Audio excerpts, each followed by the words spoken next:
Assalamualaikum warahmatullahi wabarakatuh. Selamat pagi sejawat sekalian. Pagi ini kami akan share sebuah topik yang kami harapkan bisa membantu teman-teman di UGD ataupun di ICU bekerja sebagai dokter, yaitu perihal doubtful ECG yang terutama pada kasus acute coronary syndrome. Karena tidak jarang kita beranggapan ECG itu normal atau bahkan tidak ada urgensi tindakan, namun demikian sebenarnya pasien membutuhkan tindakan reperfusi segera. Ke depan kami akan bagi menjadi beberapa topik dan subtopik. Kita mulai dengan pendahuluan dan definisi, kemudian STEMI equivalent ECG, ECG yang akan merubah guideline berikutnya, dan take home messages. Kami mulai dengan yang pertama, yaitu pendahuluan dan definisi. Saya berharap sejawat sekalian sudah mengikuti guideline terbaru kami supaya kita seragam. Kami ingin mengingatkan bahwasanya kami paham sebagian dari sejawat masih menggunakan kriteria 2 dari 3 untuk menegakkan suatu serangan jantung. Meski demikian, ada perubahan seiring dengan waktu, terutama ketajaman marker dalam menilai suatu serangan jantung. Bahkan dikatakan lebih teliti ketimbang keluhan dan ECG itu sendiri. Sehingga definisi terakhir kita tahun 2018 menentukan working diagnosis kita.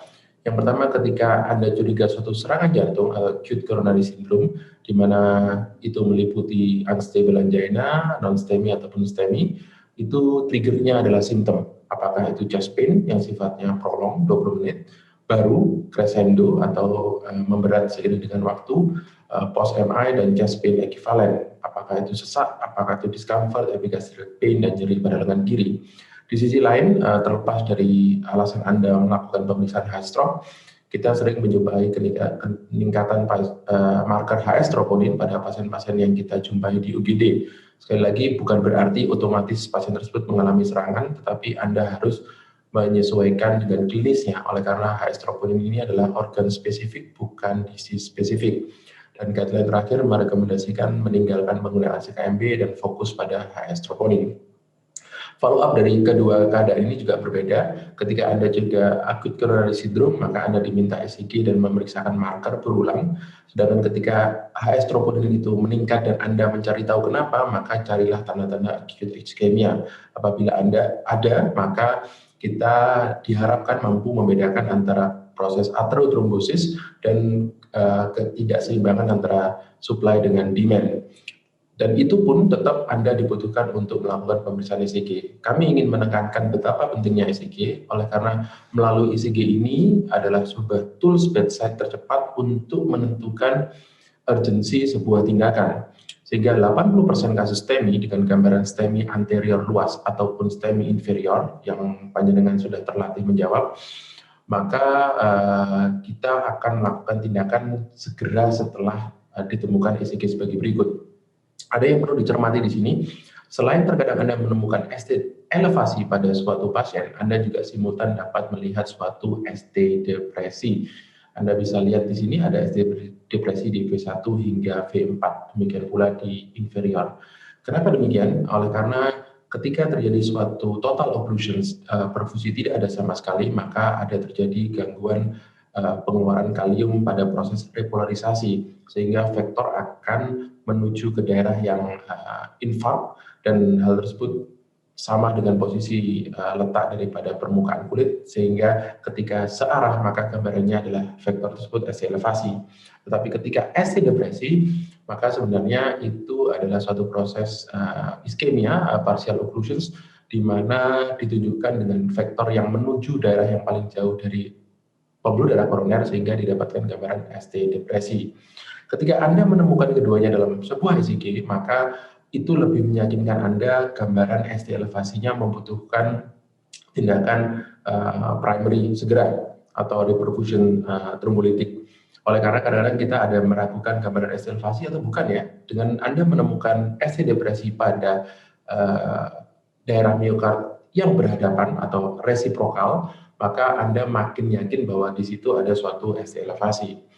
Masalah lain yang ingin kami kemukakan adalah ECG ini sekali lagi sangat penting untuk menentukan urgensi tindakan, terutama pada total occlusion yang lebih banyak pada pasien STEMI.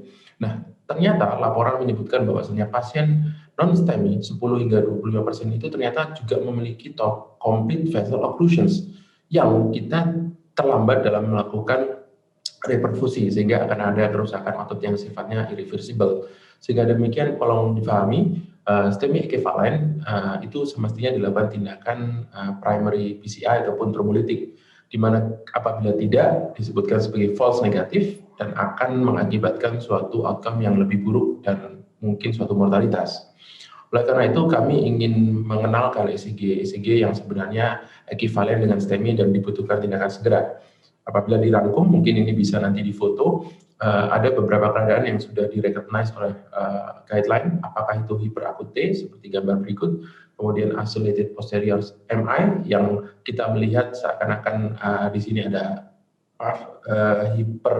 ST depresi, padahal suatu ST elevasi di otot yang berlawanan, STEMI pada LBBB, AVR STEMI atau left main, kemudian STEMI pada LBBB dan kriteria Scarbosa 1, 2, dan 3. Dan yang terakhir adalah STEMI pada pasien yang memiliki pacemaker. Kami mulai dengan yang tercantum pertama pada soal, yaitu gambaran sebagai berikut. Laki-laki 47 tahun dengan chest pain yang unstable lebih dari 30 menit. Anda bisa melihat di sini, awalnya pun saya juga ragu inferiornya apakah hiperakut T atau bukan. Tetapi ketika Anda melihat satu AVL dan bahkan V4, V5, V6-nya, ada suatu ST depresi, hal tersebut meyakinkan kita bahwa ini adalah suatu hiperakut T pada inferior leads. Sehingga kalau Anda menemukan ini, pertama ucapkan Alhamdulillah, karena umumnya hiperakut T ini adalah 3 jam pertama, di mana ketika Anda melakukan revaskularisasi ASAP, maka itu akan memiliki outcome yang sangat baik. Sekali lagi, umumnya hiperakut T ini dijumpai pada prekordial, namun contoh kami memang sengaja menunjukkan yang ekstremitas, karena banyak yang kecolongan. Ini adalah sebuah contoh ketika Anda ragu, ini apakah hiperakut T pada pasien dengan STEMI anteroseptal. Tolong segera lakukan ECG berulang setidaknya dalam rentang 1 jam. Karena ketika terlalu lama, 4 jam seperti gambar di sini, Anda akan mendapatkan Q-wave yang tadinya tidak ada. Ini sayang sekali, oleh karena sebagian otot akan tidak bisa terselamatkan. ECG selanjutnya adalah ECG yang tidak jarang kami temukan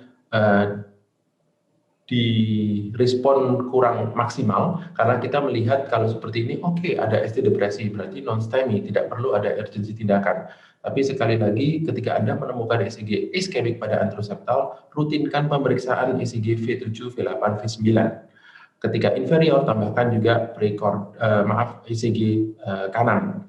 Kalau Anda menemukan ECG yang normal, maka lakukanlah keduanya, yaitu posterior dan right ventricle. Karena sekali lagi ini adalah satu sebenarnya gambaran ST elevasi pada otot yang berseberangan dengan posterior, yaitu adalah anteroseptal. Okay.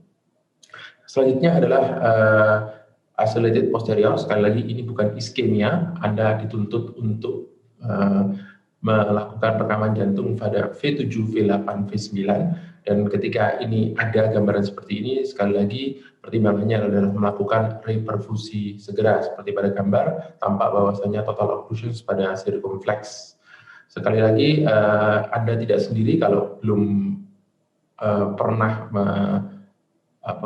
melakukan kesalahan dalam menilai ECG ini. Banyak studi yang juga menyebutkan failed untuk direcognize. Sebagai contoh, pasien kami yang kebetulan di rumah sakit pendidikan, tidak terlalu jelas gambaran ST depresinya, bahkan upsloping, tetapi karena kita merutinkan V7, V8, V9, kita dapat melihat suatu ST elevasi, di mana ketika kita konfirmasi, ada suatu gambaran total occlusion pada circumflex.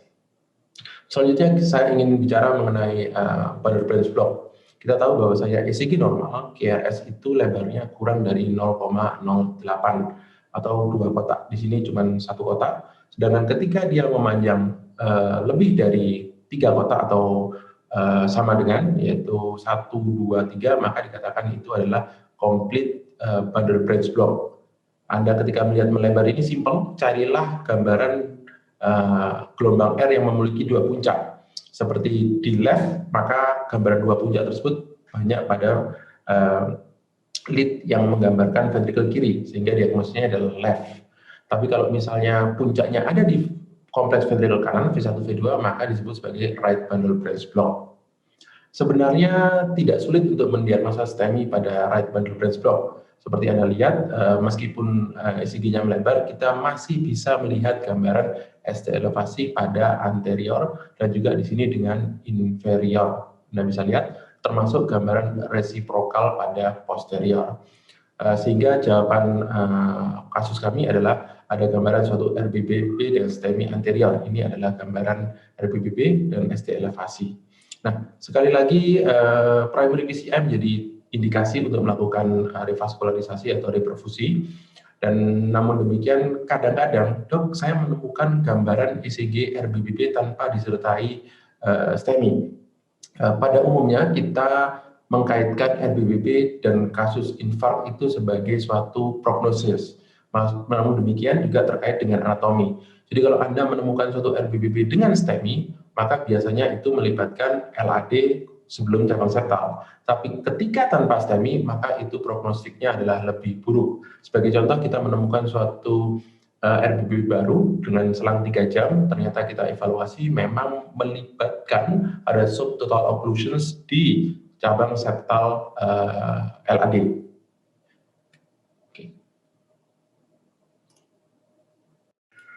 Oke, selanjutnya kita bicara tentang bundle branch block yang kedua, yaitu left bundle branch block. Siap-siap akan sedikit kompleks. Ketika kita menemukan gambar QRS yang lebar dan puncak 2R ditemukan pada kompleks penduduk kiri, berarti diagnosa komplit LBBB tegak. Dan Anda bisa lihat, kami sengaja menyantumkan di sini side by side. Ini adalah gambaran komplit LBBB tanpa suatu serangan jantung. Oke. Sedangkan yang sebelah kanan, Anda bisa melihat adanya suatu komplit LBBB, ya, dikrotik puncaknya di sini dan di sini. Dan Anda bisa melihat ST elevasi pada V5, V6, 2, 3, dan AVF. Sehingga ini adalah suatu komplit LBBB dengan STEMI inferior dan anterolateral. Sekali lagi, ini tindakannya jelas melakukan primary PCI, sedangkan yang sebelah kiri, Anda diberi kesempatan untuk menilai apakah ada tanda-tanda acute ischemia. Kalau ada, maka Anda diperkenankan untuk mempertimbangkan emergency coronary angiography diikuti dengan primary PCI. Sekali lagi, LBBB STEMI jelas-jelas indikasi untuk melakukan reperfusi. Kalau Anda ragu antara ini suatu STEMI atau bukan, maka coronary angiography akan dengan bijak menilai adakah total occlusions pada anatomi pasien. Kami ingin menjelaskan kriteria yang sudah rutin digunakan, yaitu Scarbosa. Yang pertama, Anda bisa melihat ST elevasi yang konkordan pada V4, V5, V6, ya, seperti yang kita temukan sebelumnya. Apabila ada peningkatan lebih dari 1 mili, maka ini nilainya 5. Oke, pada V4, V5, V6, dan 1 AVL.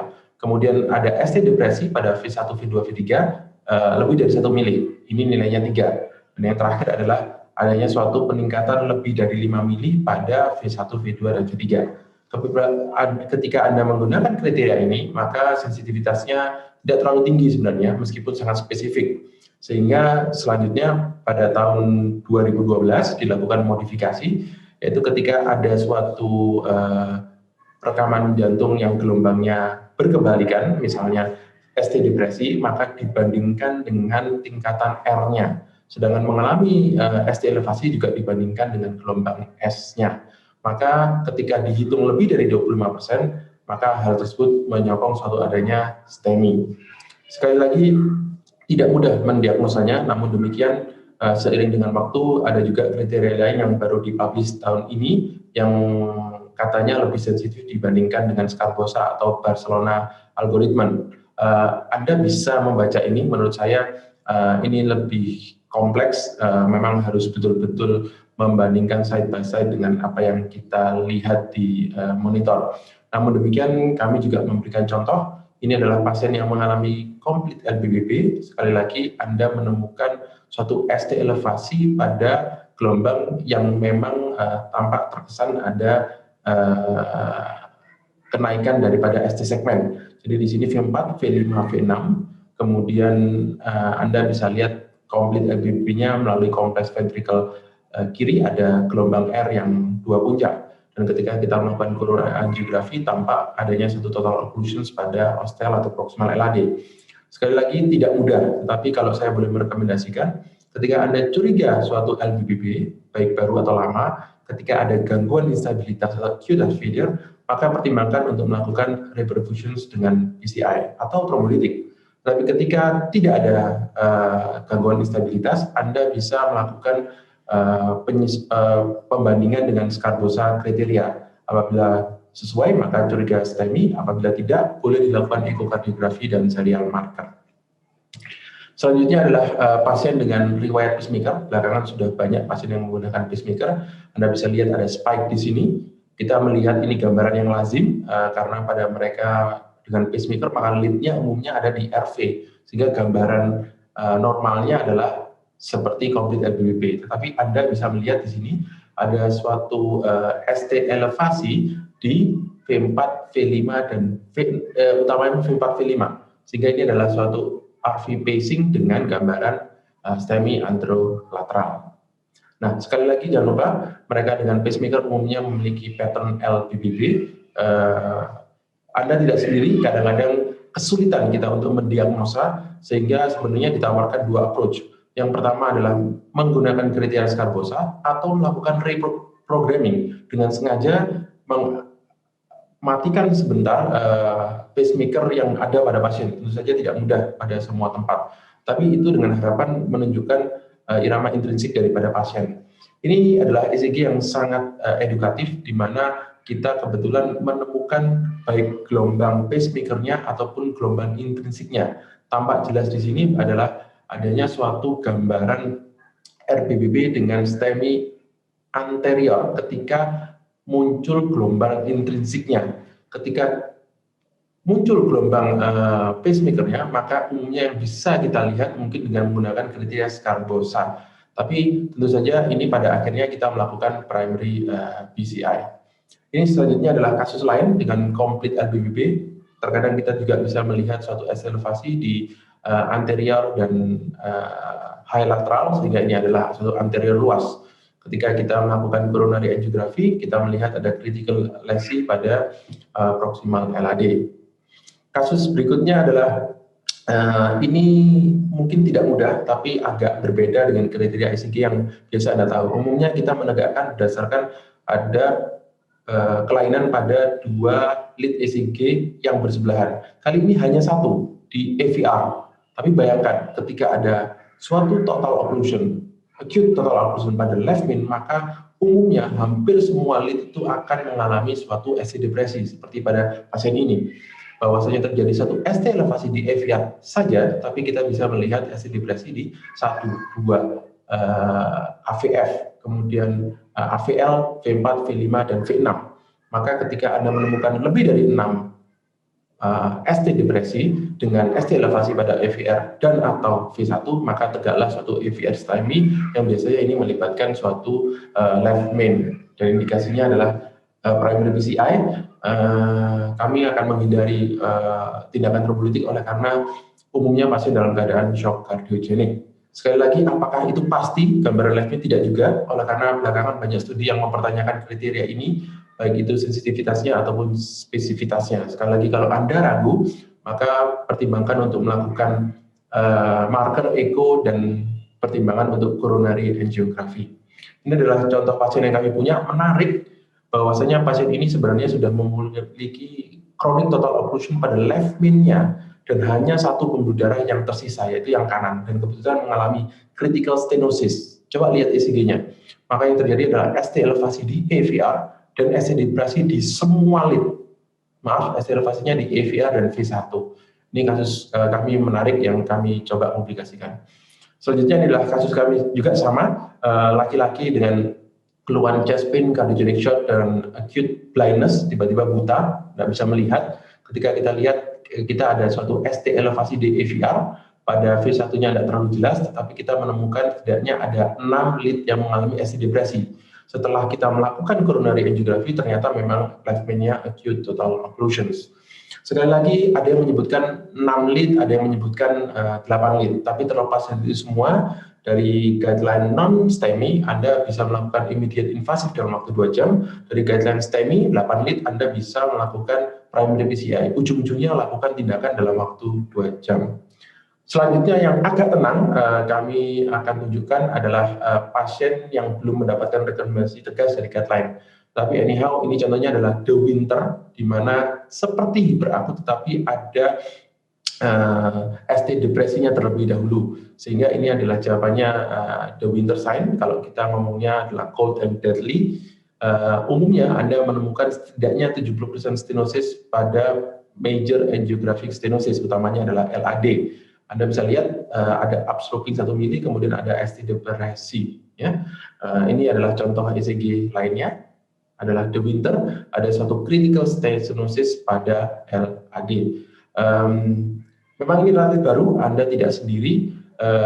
Ada studi yang menyebutkan ternyata 10 dari 11 pasien yang masuk dalam sebuah registry tidak dilakukan reproduksi dengan segera, sehingga akhirnya punya mortalitas yang sangat tinggi. Oke, ini contoh The Winter ketika tidak terjadi di prekordial, jika terjadi di V2, V3, V4, dan V5, jelas ketika kita lakukan coronary angiography tampak total occlusions di LAD. Jadi sekali lagi, apakah nanti The Winter ini masuk ke kriteria STEMI ataupun non-STEMI? Tentu saja kita juga harus mempertimbangkan klinis pasien. Ketika persistent chest pain dengan gambaran The Winter, tentu saja kita akan melakukan tindakan segera, apakah itu immediate PCI ataupun primary. Kriteria selanjutnya adalah ini ada di buku Sunoto ECG. Ketika Anda menemukan ECG yang begitu dalam T inversinya, maka ini sebenarnya adalah suatu kriteria Whelan tipe B. Artinya apa? Ada suatu critical stenosis di LAD. Ada juga Whelan tipe lain, yaitu seperti pada gambar samping, bukan ST depresi atau T inversi adalah, tetapi dikrotik daripada gelombang STT segmennya. Jadi naik dulu baru turun. Ini keduanya adalah menggambarkan suatu keadaan yang disebut sebagai Whelan atau critical stenosis pada LAD. Dan tentu saja sensitivitasnya juga tidak 100%, 69 dan spesifitas 89. Tetapi demikian umumnya kita akan men-treat pasien ini sebagai non-STEMI high risk sehingga melakukan tindakan dalam waktu 24 jam. Kecuali ada suatu persistent chest pain yang membuat kita harus melakukan tindakan. Karena tidak jarang pasien ketika kita rawat kadang-kadang ada fase di mana terjadi total occlusions. Seperti gambar ini, yang tadinya critical, dia menjadi total sesaat ST elevasi. Ketika kita melakukan tindakan, kembali lagi menjadi Whelan. Ini adalah contoh pasien kita, adanya satu gambaran dikrotik pada anterior leads-nya, anterior luas, kemudian kita memutuskan untuk melakukan tindakan early invasive PCI. Kita temukan ada critical stenosis di osteal dan juga di bagian mid hingga distal. Sekali lagi, guideline menyebutkan bahwasannya mereka dengan dynamic ST changes, terutama yang melibatkan sesaat ST elevasi, maka pendekatannya adalah early invasive dalam waktu 24 jam. Sehingga pada akhir presentasi kami mengulang apa yang sudah kami utarakan di awal. Anda bisa menyimpan data ini di handphone Anda bisa mencocokkan gambar dengan baik. Sekali lagi, ketika Anda ragu, jangan segan-segan menghubungi kardiolog pada rumah sakit di mana Anda tempat bekerja. Meskipun jawabannya berbeda, bisa jadi seiring dengan waktu Anda membaca lebih dulu dan bisa merubah konsep pelayanan di tempat Anda. Terima kasih. Assalamualaikum warahmatullahi wabarakatuh. Silakan bertanya apabila ada yang ingin diketahui lebih dalam lagi. Terima kasih.